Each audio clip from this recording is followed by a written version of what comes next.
Okay, the PFA Chief Gordon Taylor, he's the guy in charge of the Professional Footballers Association, which is the football players' trade union, is under pressure to resign. Basically, his chairman Ben Purkis, who plays for Walsall, there was a disagreement over Ben Purkis' role within the union because he's a non-contract pay-to-play player for Walsall. He's not on a full-time contract; he gets paid for each appearance. Much similar to the non-league, but he gets paid more wages. He has been a professional player before.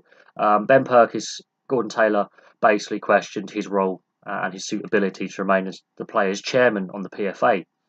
Ben Purkis has come back with others and said, well, you've been here for 37 years without facing any elections, and there are various issues that football is not tackling properly. There's scandals that are either not being taken seriously, um, or there's issues such as, player welfare post-retirement, when players have had to retire because of injury, that medical costs, for example.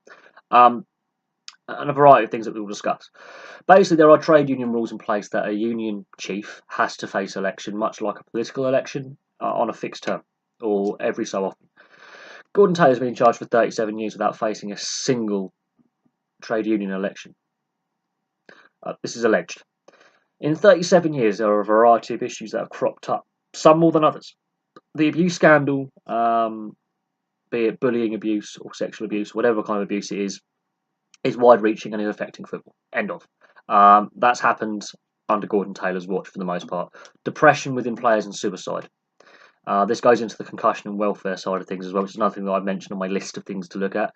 Dean Windass has given an interview to a major British newspaper called the Daily Mail, which I don't particularly like, but it's there. And the Daily Mail sports section is one of the highly rated sports sections for the most part in the British media when it comes to publications, be it online or in print.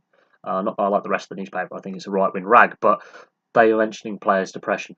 Transfers, Van Arnholt, who's now playing for Crystal Palace, also gave an interview to various newspapers that have all been printed about the loan system and how it basically was failing him and it wasn't really working for him. And his concerns about the loan system, because he was put out on loan a lot of the time earlier in his career before he ended up where he is with Sunderland and then Crystal Palace. He was loaned out a lot of the time, didn't get much game time, wasn't developing as he would have liked as a player.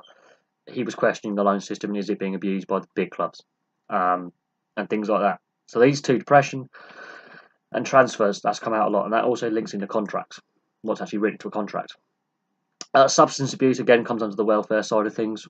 Paul Gascoigne's been in the news this week for allegations against him, but we've seen his slow decline into alcohol and drug abuse over the last 20-25 years. That's a big issue within the sport, not just here in the UK, but worldwide. One thing that the PFA did lead the way on was tackling racism and homophobia with the Kick It Out campaign and the Rainbow Laces.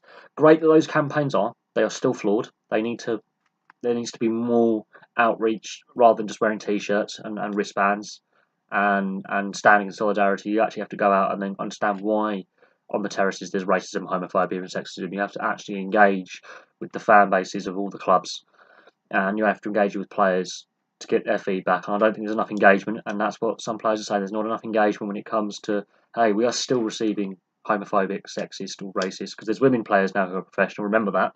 The women's game is going fully professional. So sexism is a big thing. The Eni Aluko scandal last year with Mark Sampson, the former Women's England manager, highlighted these things and the bullying side of things. The big one though is concussion is what's really harming him the most. Jeff Astle, former West Brom player, died over a decade ago, 15, 16 years ago, something like that, and he died because of dementia, Parkinson's. Had they done an autopsy in his brain now, he probably would have had CTE.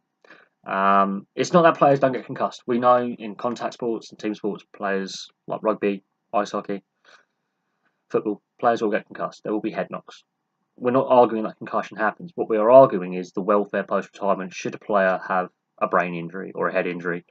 Post-retirement welfare is a big thing. Also, they've done research that is starting to conclude that the older style footballs and repetitive heading of a football will lead eventually to some wear and tear on the old noggin. Footballs now are far, far lighter than what they were 10 years ago and 20 years ago. So when I was a young kid, I used to hate heading a football. Didn't like it. I found it hurt, gave me a headache. Was never a fan of it. My heading technique is non-existent. I can head a ball, it just will go anywhere. There is no, I can aim it at a goal very effectively.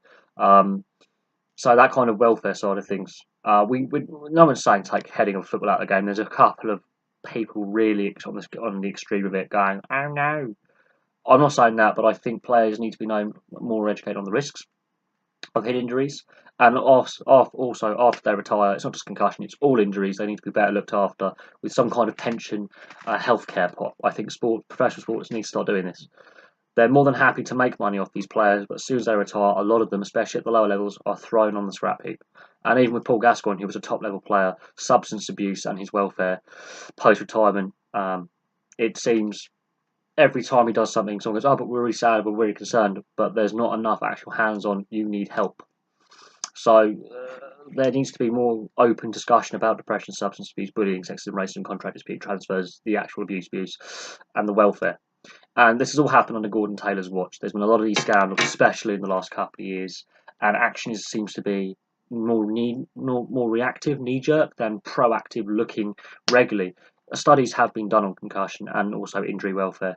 If you rush players back, do they, how long will their careers be? Do they need longer injury layoffs, especially with like leg injuries, which are very serious for football players? These same arguments are happening in rugby. These same arguments are actually happening in cricket, surprisingly, around welfare, substance abuse, depression. We're seeing it in ice hockey. We're seeing it in American football. Many sports are facing these issues, and some are doing better than others. And Gordon Taylor, he's been there for 37 years. Some of these issues have got worse under his time in charge of the PFA, and players are saying that we are receiving abuse from the stands. We are receiving, homophobic, racist, whatever abuse from the stands daily. It's still there. Social media, we're receiving death threats. We're receiving this and that. We're trying to raise these concerns so that we can change the culture. And many players are feeling that Gordon Taylor isn't really doing enough, and others say he's doing lip service. The fact he's been there for 37 years means a change at the top is definitely needed.